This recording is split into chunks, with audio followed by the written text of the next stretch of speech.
अस्सलाम वालेकुम and welcome to ease learning. आज हम Pakistan history culture and government का चैप्टर नंबर 1 करेंगे, the decline of the Mughal empire. और हम करेंगे पेज नंबर 4 से, जहाँ पर लिखा हुआ है the end justifies the mean, यानी आखिर में पता चलता है कि आपने कितने काम किए थे या किस तरह के काम किए थे।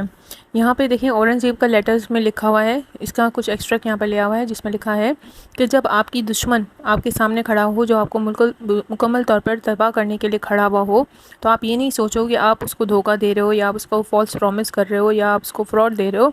आपने जीत के लिए जो कुछ आप कर सकते हो वो करो, ठीक है, क्योंकि जंग के मैदान में हर चीज़ जायज़ है, हर चीज़ अलाउ है। आप अपने दुश्मन को हराने के लिए कुछ भी कर सकते हो। अब यहाँ पे देखिए लिखा है why did jizya tax provide an angry reaction from the Hindus. यहाँ पर बस इतना लिखा हुआ है कि हिंदूज़ जो थे वो अपोज थे, क्योंकि उन पे जिजिया टैक्स क्यों लगाया जा रहा है। ठीक है, हिंदुओं को दूसरे टैक्सेस से प्रॉब्लम नहीं था, लेकिन पर्टिकुलरली खास करके जिजिया टैक्स से उन्हें क्या थी, प्रॉब्लम हो रही थी, वो इरिटेट हो रहे थे। अच्छा, यहाँ पे देखो the tax was deeply dislike, जो टैक्स जो है वो डिसलाइक कर रहे थे जो नॉन मुस्लिम्स में लगाया गया था, यानी जिजिया टैक्स। सबसे पहले जिजिया टैक्स जो है वो मुसलमानों ने ही लगाया था नॉन मुस्लिम्स पर। हालांकि उन्हें क्या करना चाहिए था कि उनको आर्मी में शामिल करना चाहिए था, ताकि उन्हें अंदाज़ा हो कि ये टैक्स क्यों लगाया जा रहा है। ठीक है, टैक्स क्यों लगा रही थी मुस्लिम्स जो है, टैक्स क्यों लगा रहे थे, ताकि अपनी फ़ौज के जो है वो खर्चे पूरे कर सकें। ठीक है, और वो उन्हीं की प्रोटेक्शन के लिए ही था, तभी उन्हें समझ आती ना। लेकिन उन्होंने उनको जो है नॉन मुस्लिम्स को अपनी आर्मी में लिया नहीं, उन पर टैक्स लगा दिया, तो उस बात का उन्हें एहसास नहीं था और जिजिया टैक्स से वो चिढ़ रहे थे। इम्पीरियल अकबर ने जो है वो इस टैक्स को ख़त्म कर दिया था 100 साल पहले, लेकिन 1679 में औरंगज़ेब ने इसको दोबारा इंट्रोड्यूस करवाया था। ये भी बात दिमाग में रखने की है। औरंगज़ेब ने हालांकि दूसरे सारे टोल टैक्स, यानी जो ट्रांसपोर्टेशन पे, जो रोड बनाने पे टैक्स लगते हैं, वो सारे टैक्स और दूसरे अदर टैक्स जो है वो पूरी पॉपुलेशन पे माफ़ कर दिए थे। अब यहाँ पे देखिए साइड में लिखा हुआ है कि इंडियन सिटी जो है Aurangzeb, the Indian city of Aurangzeb in the Deccan takes it name from Aurangzeb. ठीक है, जो डिकान में एक सिटी है, एक शहर है, उसको औरंगज़ेब के नाम से ही मंसूब किया गया था। वहाँ उस शहर का नाम औरंगज़ेब ही रखा गया था, क्योंकि उसने बहुत सारे साल वहाँ पे गुजारे और वो बेस थी उसकी आर्मी की, यानी वहाँ से वो अपनी आर्मी को कंट्रोल करता था। अब यहाँ पर देखने लिखा है भाई, क्या औरंगज़ेब ने कमज़ोर किया था मुग़ल एम्पायर को। औरंगज़ेब ने जो है वो अपने मुग़ल एम्पायर को बहुत आगे बढ़ाया था, यानी बहुत ज़्यादा इलाके फ़तह किए थे, ज़्यादातर सदर्न एरियाज़ में इंडिया के। उसने जो है ये सारे एरिया किस तरह फ़तह किए थे, उससे लंबी लंबी जंगें लड़ी थी, जो उसको बहुत एक्सपेंसिव पड़ रही थी, बहुत कॉस्टली पड़ रही थी, यानी उस पर उसको बहुत खर्चा आ रहा था। तो और इस खर्चे को पूरा करने के लिए वो आवाम पर टैक्स लगा रहा था, जो कि लोगों के लिए भी मुश्किलात का बायस बन रही थी, क्योंकि इतने ज़्यादा टैक्स वो किस तरह से बनेंगे। वो मुस्तकिल जो है वो अपनी कैपिटल, यानी जहाँ पे वो गवर्नमेंट चलाता था, अपनी वहाँ से दूर रह रहा था, क्योंकि वो फाइटिंग में यानी जंग के लिए जा रहा था। इसीलिए उसकी जो ग्रिप है गवर्नमेंट की, वो क्या हो रही थी, अपनी हुकूमत पे जो अपनी ग्रिप है वो कमज़ोर पड़ रही थी, क्योंकि वो जंग में बिजी था। इंस्टीड ऑफ ये कि उसको अपनी गवर्नमेंट पे ध्यान देना चाहिए था, वो और एरियाज़ कॉन्कर करने के लिए निकल जाता था।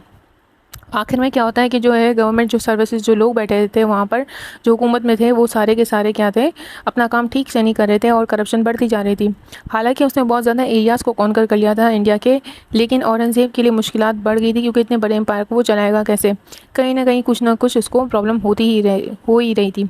जब उसका इंतकाल होता है 1707 में, तो इसकी अथॉरिटीज़ को किससे ख़तरा होता है। पंजाब में जो सिख मौजूद थे वो मुग़ल एम्पायर पे कब्ज़ा करना चाहते थे, और जो सेंट्रल इंडिया में मराठा थे वो मुग़ल एम्पायर के ख़िलाफ़ थे। ठीक है, ये दोनों जो है वो चाहते थे कि मुग़ल एम्पायर जो है वो ख़त्म हो जाए। औरंगज़ेब का मेन बदकिस्मती ये थी कि हालांकि वो बहुत अच्छा और काबिल लीडर था, और उसने मिलियंस ऑफ लोगों पर जो है वो हुक्मरानी की थी मुश्किल हालात में भी, लेकिन औरंगज़ेब की एम्पायर जो है फिर भी कमज़ोर पड़ गई थी उसके मरने के बाद, और जिससे शुरुआत होती है मुग़ल एम्पायर के डिक्लाइन की। ठीक है, हालांकि उसने बहुत अच्छा काम किया था, आगे उसकी मुग़ल एम्पायर को चलना चाहिए था, क्योंकि डिफ़िकल्ट टाइम्स में भी उसने बहुत अच्छे से परफॉर्म किया था। लेकिन होता क्या है, वो मरता है तो उसके बाद जो है उसकी एम्पायर जो है वो कमज़ोर पड़ जाती है। ऐसा होना नहीं चाहिए था, लेकिन फिर भी हुआ। ये उसकी बदकिस्मती थी कि उसके मरने के बाद शुरुआत होती है मुग़ल एम्पायर के डिक्लाइन की। अगर आपसे कोई पूछे कि मुग़ल एम्पायर के डिक्लाइन की शुरुआत कब होती है, तो आप ये कह सकते हो कि औरंगज़ेब के मरने के बाद जो है मुग़ल एम्पायर के डिक्लाइन का पीरियड की शुरुआत होती है।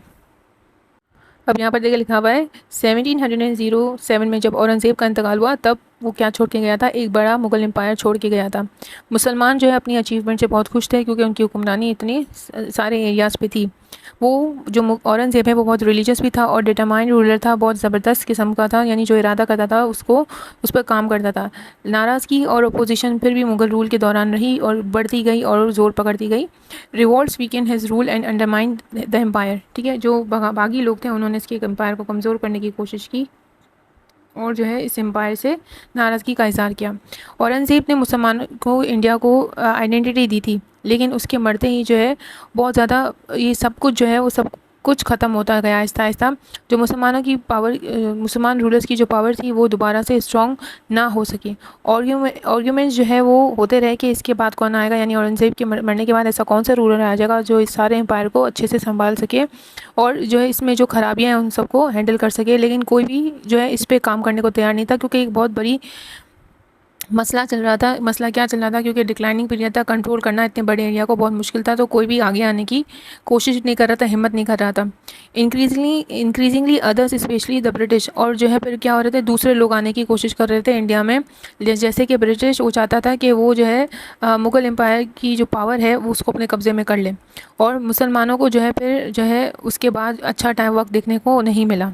ठीक है, अनसर्टेनिटी, बेचैनी भी पाई जाती थी, और वो मुसलमान जो है वो नाखुश थे, क्योंकि हालात जो है उनके उनसे बेकाबू हो रहे थे, कंट्रोल में नहीं आ रहे थे हालात।